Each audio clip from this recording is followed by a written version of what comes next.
ভুলগুলি সংশোধন করবেন। বলা হইল না মহিলাদের নামাজের কথা। মহিলাদের নামাজে অনেক ভুল ভ্রান্তি আছে। মহিলাদের নামাজ হাদিস বিরোধী নামাজ পড়ে। এই নারী আর পুরুষের নামাজে পার্থক্য করতে, অথচ তরিকায় কোনো পার্থক্য নারী পুরুষের নেই। রাসূলুল্লাহ সাল্লাল্লাহু আলাইহি সাল্লামের নামাজ আপনাকেও পড়তে হবে, আপনার স্ত্রীকেও পড়তে হবে, আপনার বাপকেও পড়তে হবে, আপনার মাকেও পড়তে, একই নামাজ পড়তে। কার নামাজ পড়তে হবে? রাসূলুল্লাহ নামাজ পড়তে। সাল্লু কামা রাআইতুমুনি ওয়াসাল্লি, যেমন আমাকে নামাজ পড়তে দেখলে তেমন নামাজ পড়ো। এটা সকলকে বলেছে। কথা বলেননি যে হে পুরুষরা, আবু বকর ওমর তোমরা আমার মতো নামাজ পড়ো, আর হে আয়েশা, হে ফাতেমা, হে উম্মে সালমা, হে যায়নাব তোমরা আমার বিবিদের মতো নামাজ পড়ো।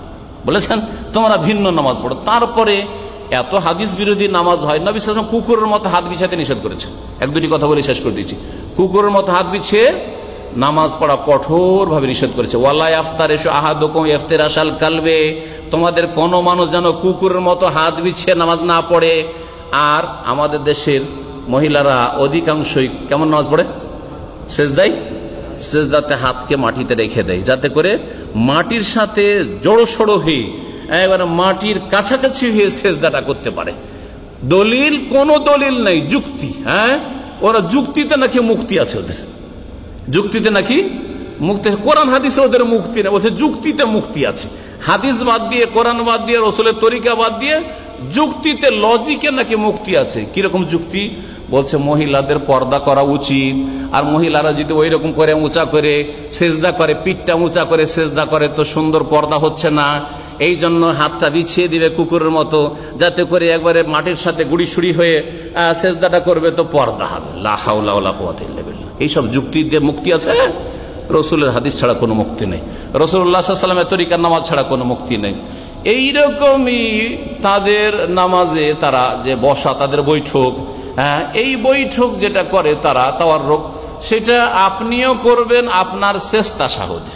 প্রথম তাশাহুদে পায়ের ওপর বসে, বাম পায়ের ওপর বসবেন, আর দ্বিতীয় তাশাহুদে মহিলারা যেমন আপনাদের নামাজ পড়ে ওই রকম নামাজ পড়বেন। এটা মহিলার সাথে শুধু খাস নাই, এরকম বহু ভুল ভ্রান্তি মহিলাদের নামাজে রয়েছে। আশা করি সেগুলিও ঠিক করার জন্য নামাজের কিতাবগুলি এখান থেকে সংগ্রহ করে যাবেন।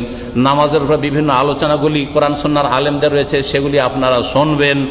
ইউটিউবেই শুনেন, ইন্টারনেটের মাধ্যমে, অথবা ফেসবুকেই শুনেন, অথবা সেগুলি মেমোরি আপনারা সংগ্রহ করতে পারেন, আপনার USB সংগ্রহ করতে পারেন, সেগুলি আপনার হার্ড ডিস্কে পুরো বক্তব্য নিয়ে যেতে পারেন।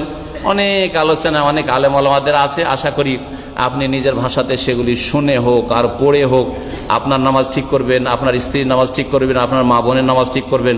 আল্লাহ পাক যেন সুন্নতি তরিকায় সালাত আদায় করার তৌফিক দান করেন, এবং নামাজ নষ্ট করা থেকে আমাদেরকে বেঁচে থাকার আল্লাহ পাক তৌফিক দান করেন। অতীতে যা কিছু আমাদের ভুল ভ্রান্তি হয়েছে নামাজের ক্ষেত্রে বা অন্য ক্ষেত্রে, আল্লাহ যেন আমাদেরকে ক্ষমা করে দেন, এবং আগামীতে ভুল মুক্ত নামাজ পড়ার জন্য তৌফিক দান করেন। ওয়া সাল্লাল্লাহু ওয়া সাল্লাম আলা নবিয়িনা মুহাম্মদ ওয়া আলা আলিহি ওয়া সাহবিহি আজমাইন।